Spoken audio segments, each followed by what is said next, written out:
October 27th, 1962. Before sunrise. At Eielson Air Force Base outside Fairbanks, Alaska, a United States Air Force captain named Charles Maultsby climbs into a U-2 spy plane in the dark and the cold and prepares for what his orders describe as a routine air sampling mission over the North Pole. The mission is not glamorous. He will fly north, collect atmospheric samples that will tell American scientists how much radiation from recent Soviet nuclear tests is circulating in the upper atmosphere, and fly home. 4 hours up and 4 hours back. Standard procedure. Nothing about the mission, on paper, suggests it has anything to do with the Cuban Missile Crisis unfolding in the Caribbean, 2,000 miles to the south. At McCoy Air Force Base in Orlando, Florida, at almost exactly the same hour, a United States Air Force major named Rudolf Anderson climbs into a different U-2 spy plane and prepares for his 6th reconnaissance mission over Cuba in 12 days. Anderson was not originally scheduled to fly today. He volunteered for the assignment. He is 35 years old, from Greenville, South Carolina. He has a wife named Jane and 2 young sons. Jane is 2 months pregnant with a 3rd child. Neither man knows what the other is doing.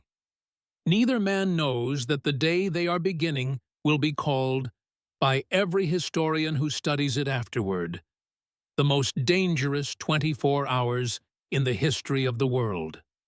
By the time this day ends, one of them will be dead. The other will have come within seconds of starting a nuclear war by accident. And in the White House, John Kennedy will tell his advisors with exhausted fury that there is always some son of a bitch who doesn't get the word. This is Black Saturday.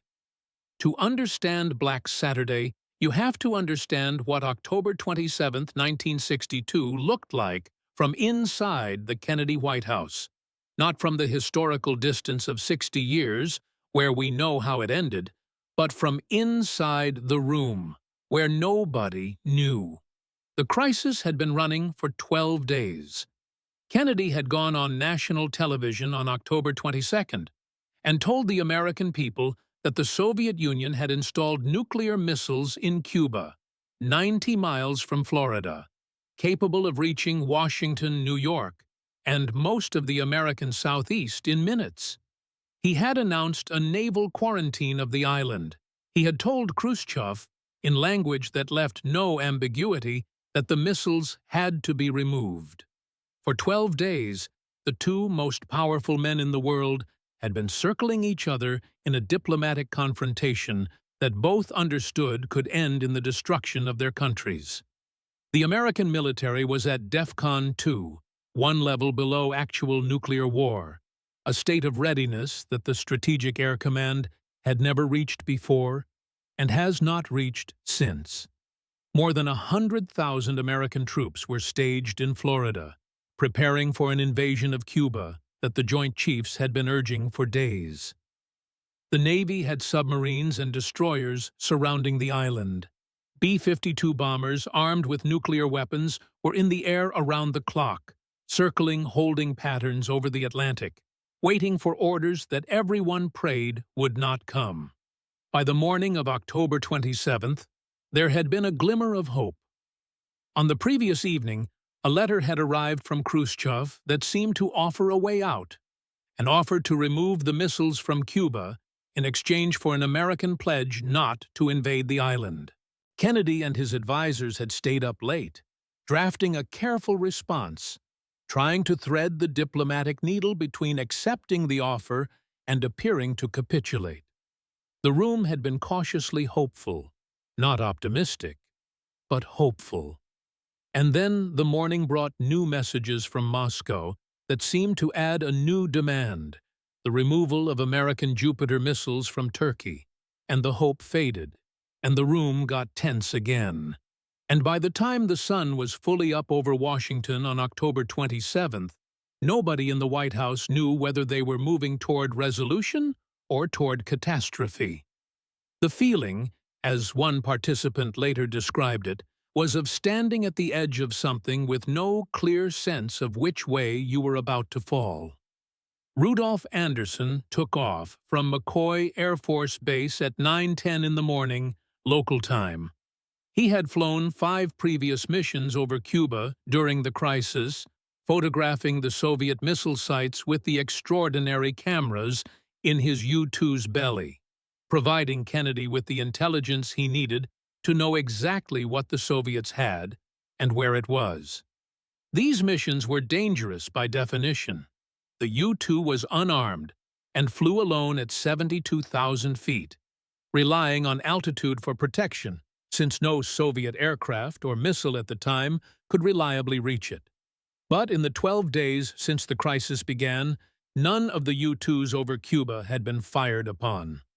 The Soviets, whatever else they were doing, had been restraining themselves from shooting at American reconnaissance aircraft. On October 26th, the day before Black Saturday, a low-flying Navy reconnaissance jet had been fired upon by Cuban anti-aircraft guns. This was not a Soviet action, but a Cuban one. Fidel Castro, furious that his island was being treated as a theater of great power diplomacy without his participation, had ordered his own forces to engage American aircraft. The distinction between Cuban fire and Soviet fire mattered enormously in Washington. But from inside a cockpit over Cuba, the distinction was academic. Anderson flew his planned route, in from the north over the island's eastern coast, south and east through Cuban airspace, over Guantanamo Bay, then west before turning for home. His cameras were working. The weather was a mix of sun and clouds. He was, as far as anyone could tell, doing his job correctly and professionally. On the ground below him, Soviet radar was tracking his aircraft. The Soviets had designated his flight target 33. At the command post of the 27th Anti-Aircraft Division, the pressure to act was building.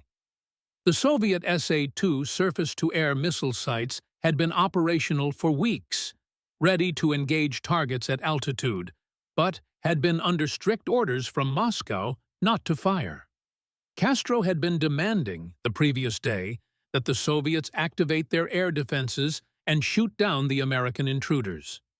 The Soviet commanders on the ground were aware of something that Anderson was not.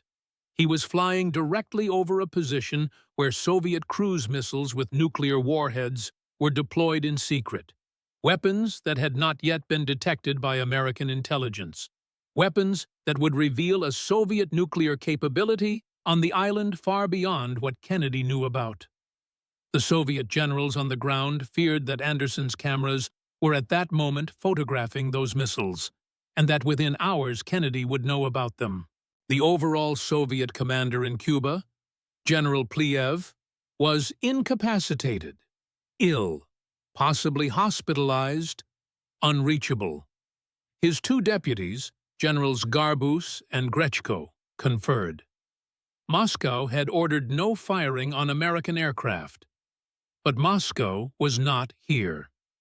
The cameras in Anderson's U-2 were clicking. The nuclear cruise missiles were being photographed. They ordered the missile site at Baines to fire. At 10:19 in the morning, 2 SA-2 surface-to-air missiles streaked upward from eastern Cuba toward target 33. One exploded directly behind Anderson's aircraft. The shrapnel punctured the fuselage. It punctured his pressure suit. At 72,000 feet, in a pressure suit compromised by shrapnel, Rudolf Anderson died, quickly, almost certainly, before his aircraft began its long, silent fall from the stratosphere toward the Cuban countryside below. The news reached Washington at the worst possible moment.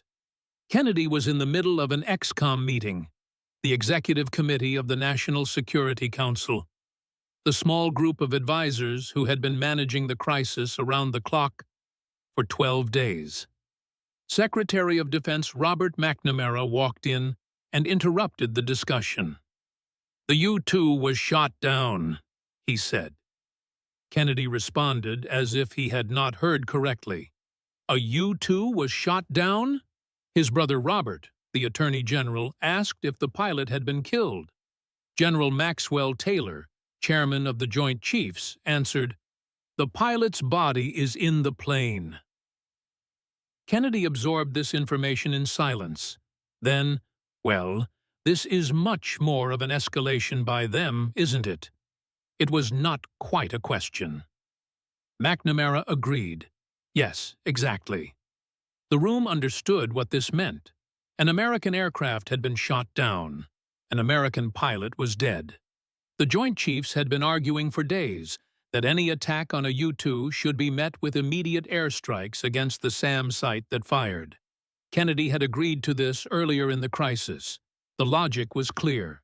If you allow the Soviets to shoot down unarmed reconnaissance aircraft without response, you lose the ability to monitor what they are doing, and you surrender the intelligence advantage that was making diplomatic resolution possible. The military men in the room were looking at the president. He had made an agreement.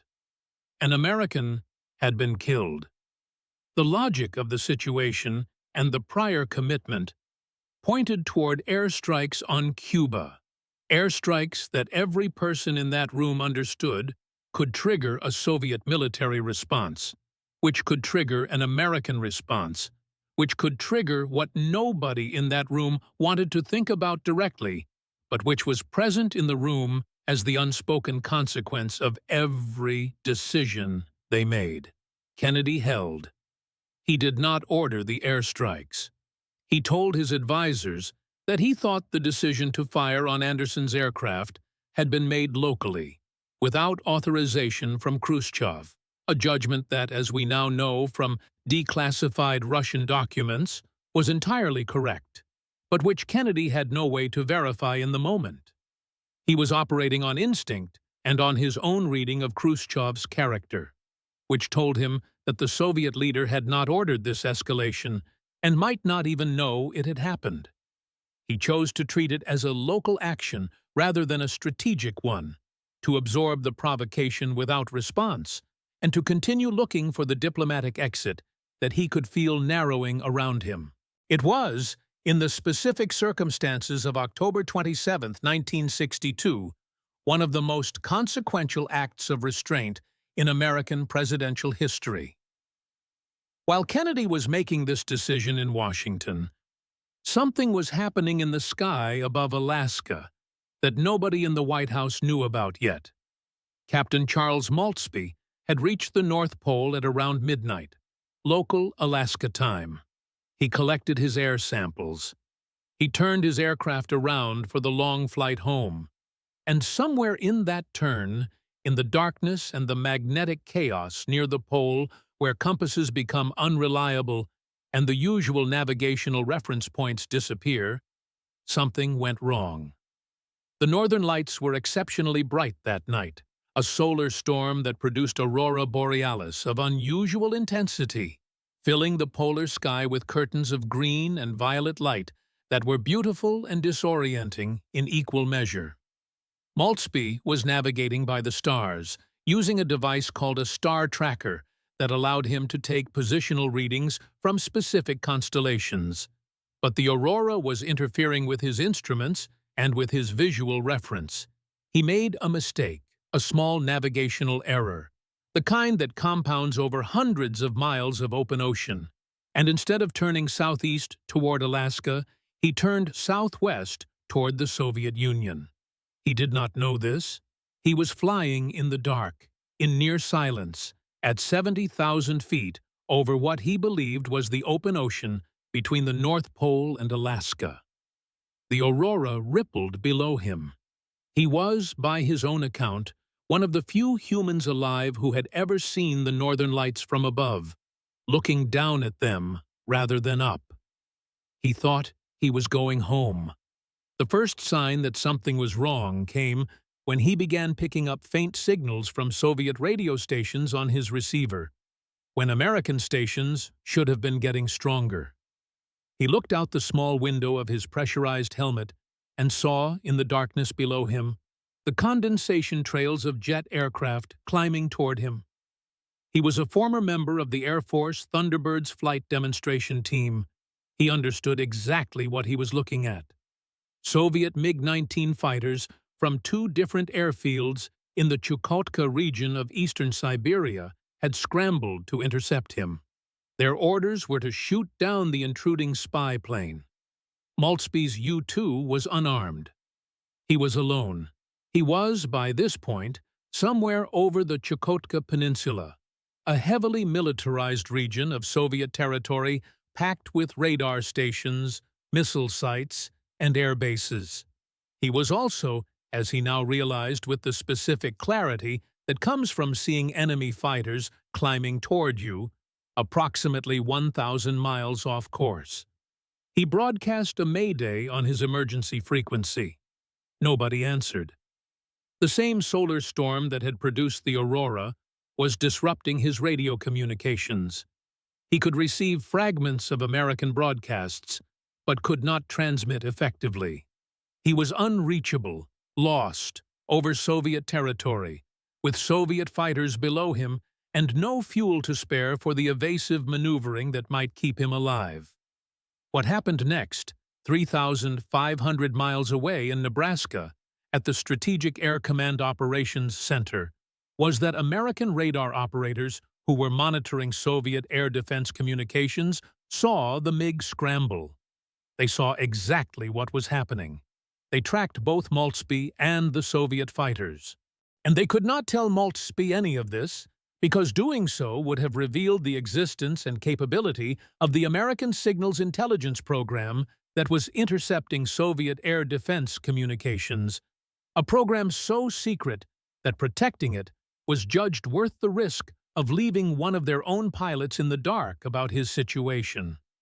The American navigators who could hear Maultsby's intermittent Mayday transmissions guided him out of Soviet airspace using the only method they had available in the radio blackout. They told him to turn left until he could see the constellation Orion off his right wingtip. With Orion to his south, he would be heading east toward Alaska. It was the kind of navigation that sailors had used for 3,000 years, and on October 27, 1962, it was the best tool available to the most powerful military in the world to retrieve one of its pilots from the middle of a nuclear crisis. At Galena Air Force Base in Alaska, two F-102 Delta Dagger interceptors had scrambled to find Maultsby and guide him home. Because of the heightened alert status of the Cuban Missile Crisis, these aircraft had been upgraded at the beginning of the week. Their conventional missiles had been replaced with nuclear-tipped Falcon air-to-air missiles, weapons designed to destroy entire formations of Soviet bombers with a single warhead. Each aircraft was carrying 3 or 4 of these missiles. Each missile carried a nuclear warhead equivalent to approximately 250 tons of TNT. The F-102 pilots were under orders to protect Maultsby from Soviet fighters. If they encountered Soviet MiGs near the border, they were authorized to defend themselves and the U-2 with nuclear weapons over the Bering Strait. On the most dangerous day of the Cuban Missile Crisis, with both sides' nuclear forces at maximum alert and every radar screen on both sides being watched by exhausted men who had been running on coffee and fear for 12 days. The F-102s did not catch up to the MiGs before the Soviet fighters, running low on fuel, turned back from the border. Maultsby followed Orion east. His engine flamed out of fuel, somewhere over eastern Siberia, and he glided in silence across the Bering Sea, descending slowly from 70,000 feet, until 2 American aircraft with red tail markings appeared off his wingtips, and an American voice on the radio said, "Welcome home." He landed on a snow-covered airstrip near Kotzebue, Alaska, on fumes and momentum, and what could reasonably be called luck. When Kennedy was told what had happened, he was, by multiple accounts, both furious and frightened. His famous remark, "There is always some son of a bitch who doesn't get the word," was not directed at Maultsby, who had done nothing wrong. Standard operating procedure had sent the mission up. Nobody had thought to cancel the routine air sampling flights because of the crisis. The machinery of the military had kept running, doing what it was designed to do, in a situation that required the machinery to stop. He was frightened because he understood, with the clarity that comes from having just watched it happen, that he was not fully in control of the situation. Khrushchev was not fully in control of his situation. The Anderson shootdown had proven that, carried out by local commanders without Moscow's authorization. And the largest military forces ever assembled in the history of the world were sitting at maximum alert, operating by standard procedures, in a crisis where standard procedures could produce outcomes that no leader on either side wanted. The two incidents of Black Saturday, Anderson's death over Cuba, Maultsby's accidental incursion over Siberia, did not happen in isolation. They happened on the same day that B-59 was being cornered in the Caribbean, the same day that Kennedy was trying to thread the diplomatic needle of Khrushchev's two contradictory letters, the same day that American troops in Florida were 48 hours from an invasion of Cuba that would have encountered Soviet nuclear cruise missiles that nobody in Washington knew were there. Sergei Khrushchev, the Soviet premier's son, said afterward that his father felt the situation slipping out of his control at the moment he learned of Anderson's death. It was not the death of an enemy soldier that alarmed him. It was the realization that one of his commanders in Cuba had acted without authorization, that the chain of command he thought he controlled had a gap in it that could produce consequences he could not predict or manage. Kennedy felt the same thing. Both men, on the same day, learned that the crisis they thought they were managing was managing itself in ways they could not fully see or stop. The day ended not with invasion, not with airstrikes, not with the nuclear exchange that the logic of the situation seemed to demand at several points during those 24 hours. It ended with a telephone call and a back-channel agreement, Kennedy agreeing, privately, to remove the American Jupiter missiles from Turkey in exchange for the Soviet missiles leaving Cuba, while publicly accepting Khrushchev's Friday letter and ignoring his Saturday demands. It was a solution that required both men to give something they had said they would not give, and to do it in a way that allowed both to claim publicly that they had not given it. Rudolf Anderson was buried in Greenville, South Carolina, on November 6, 1962. He was posthumously awarded the Air Force Cross, the first ever awarded, for extraordinary heroism in connection with military operations against an armed enemy.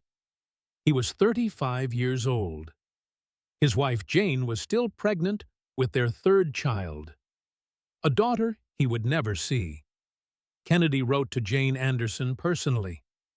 "Your husband's mission was of the greatest importance," he told her.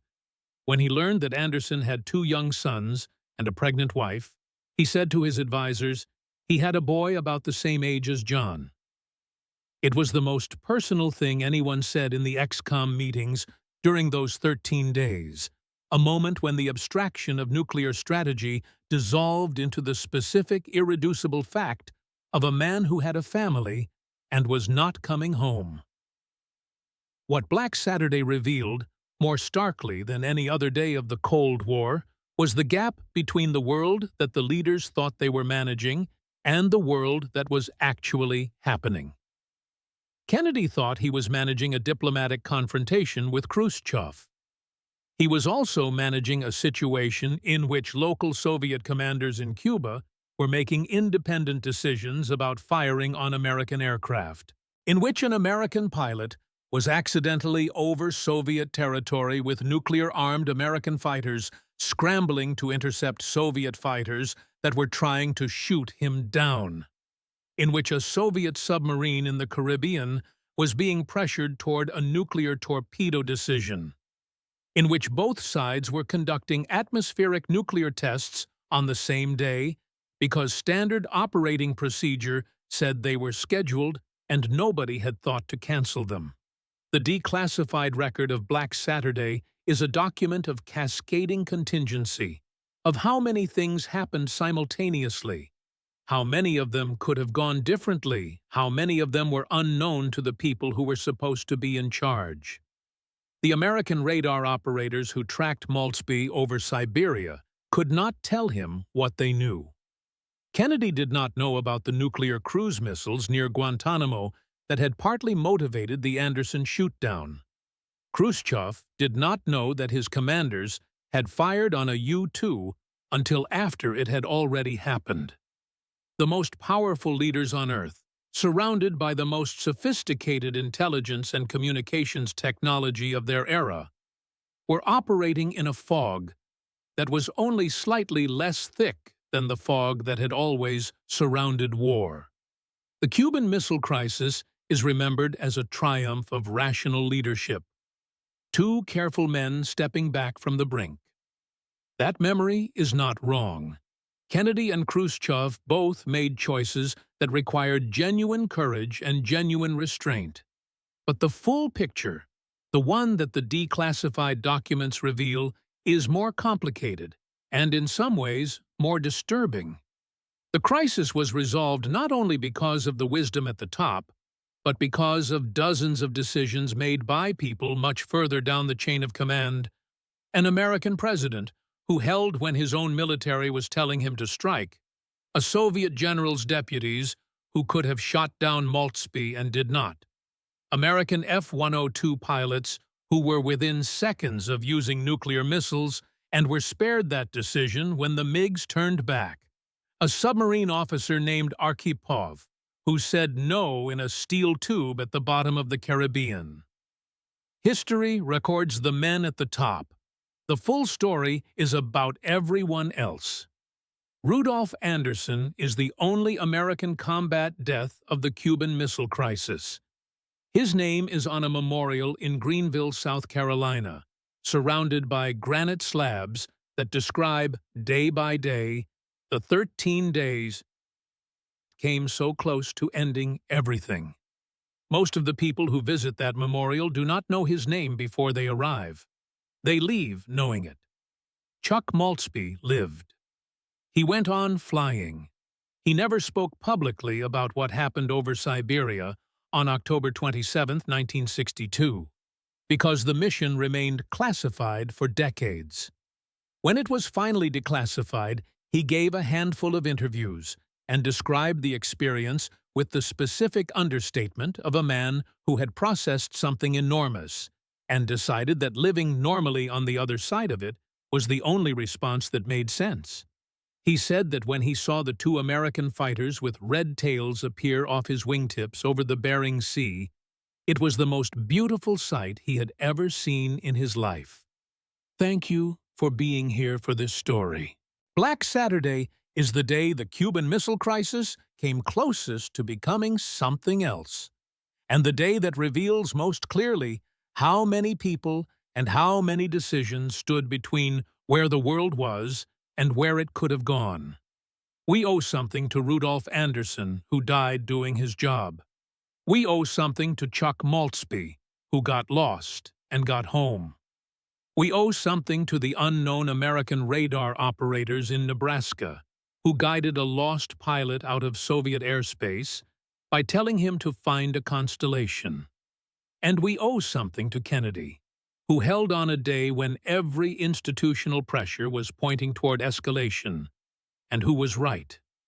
Next week, we are going to leave 1962 and go to a different kind of Cold War story, one that happened not in the air or underwater, but in the streets of a divided city. In 1979, two families in East Germany sewed together enough fabric to build a hot air balloon from scraps collected over months without anyone noticing. And on a single night, they loaded 8 people, including 4 children, into a homemade gondola and flew 28 kilometers over the East German border into the West. It is one of the most audacious acts of personal courage in the entire Cold War, and almost nobody in America knows it happened. We will be there next week. Subscribe if this story meant something to you. These histories exist. They happened to real people, and they deserve to be told.